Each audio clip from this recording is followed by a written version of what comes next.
So let's talk just a little bit about the economic impact of 1890 land-grant universities. And there are 4 terms that we will use, and I will just refer to them very briefly when we look at the economic impact. One is the total economic impact, which is equivalent to the total economic impact on output, which is similar to revenue or sales. It is the most significant measure of economic impact and the most commonly reported in the media. So when you hear news reporters talk about economic impact, they're talking about the total economic impact, and that's the concept that they're referring to. Total output is the value of production, including intermediate goods or inputs. The other concept that we talk about when we talk about impact is the value added impact. This excludes expenditures related to foreign and domestic trade. These are, which would be intermediate inputs.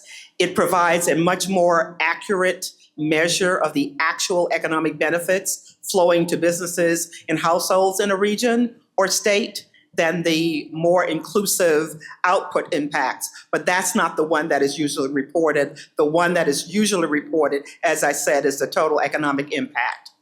Labor income impact is the labor income generated and received by residents of the region or the state. And finally, employment impact is the number of jobs that are generated from the spending of a particular entity. So the UNCF, United Negro College Fund, puts out a report every year, well, not every year, every about 5 years or so, on the economic impact of HBCUs in general. This report looks at the regions in which the HBCU is located in. It doesn't look at the entire state. So for example, for Tuskegee, they identify the region for Tuskegee as the counties of Macon County, Montgomery, and Elmore, right? For Alabama A&M, they identified the Huntsville metropolitan statistical area. They don't look at the entire impact that the university has on the state. So when we see these numbers on economic impact, it really is only for a small subset of the state, and it really underrepresents the impact. So in the most recent report that was done in 2024, which used 2020 and 2021 data for that school year, it showed that HBCUs had a 16.5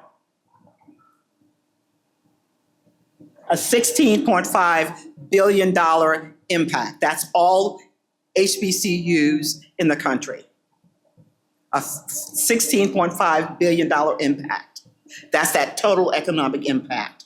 And the employment impact was 136,000 jobs that these universities, all HBCUs, generated. And out of that number, land-grant universities accounted for 5.1 billion in terms of economic impact and generated 43,000 jobs. So the 5.1 billion is 31% of the total impact.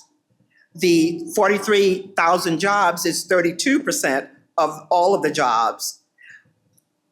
While the land grant, the 1890 land grants there are only 19 of them, and they only represent 19% of the population, they are overproducing. Do you see that? They only represent 19% of all HBCUs, but they generate 32% of the jobs that are generated by the HBCUs and 31% of economic impact. Pretty impressive. The next slide looks at, so let me go back one slide. So you see the 1890 land grant universities, their impact. And again, as I said before, this report only reports regional impact, not their impact on their entire state. So that column on the right, they told me there's a mouse here somewhere. I'm not sure I know how to use it. There we go. This column on the right, I'm going to replicate that column again. So you'll see this again, 1890 LGUs and their economic impact. Again, this is just their regional impact. So let me go to the next slide.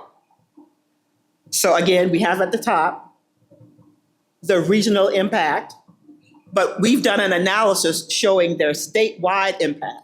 So instead of having just a regional impact of 5.1 billion, the land grant universities have a statewide impact of 8 billion. A big difference, right? So if you're just reporting that, just their regional impact, and you're not looking at their statewide impact, you're missing what, nearly $3 billion of impact, right? That's a very substantial difference.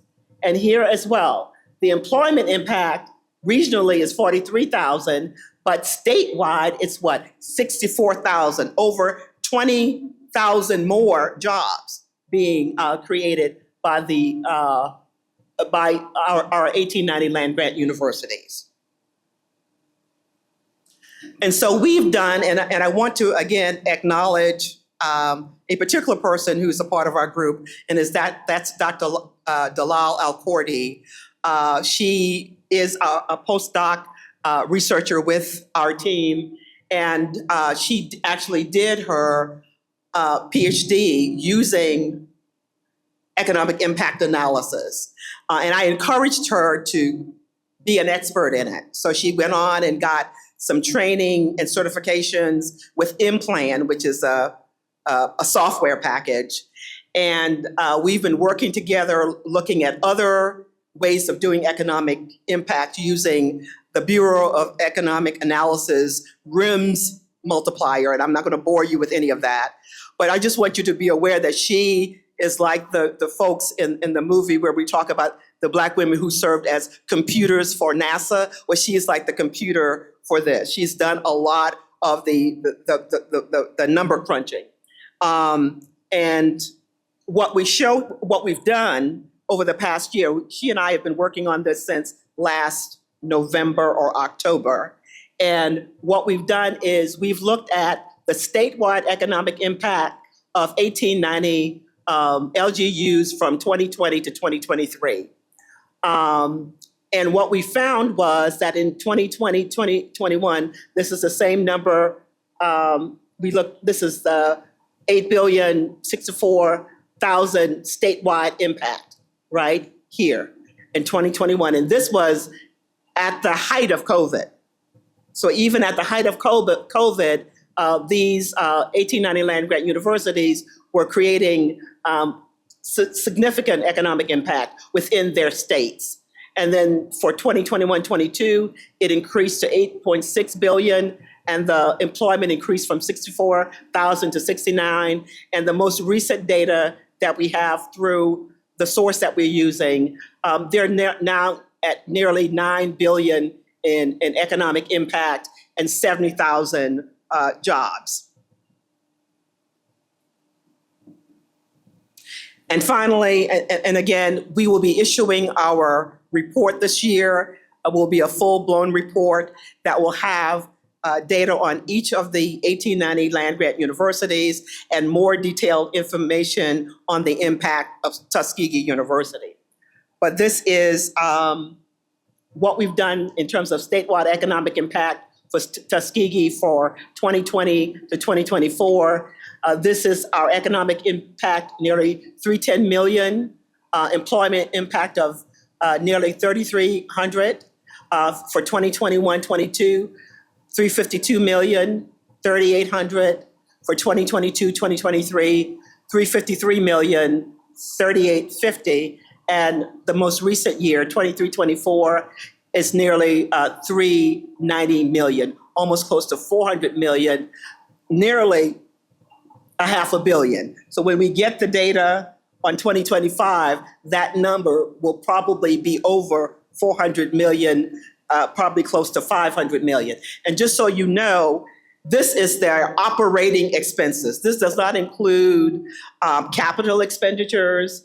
It doesn't include grants and awards that we get in terms of our faculty. This is just based on our operating expenses. So when you add those other things, you know our impact is way over $500 million and maybe closer to $1 billion than $500 million.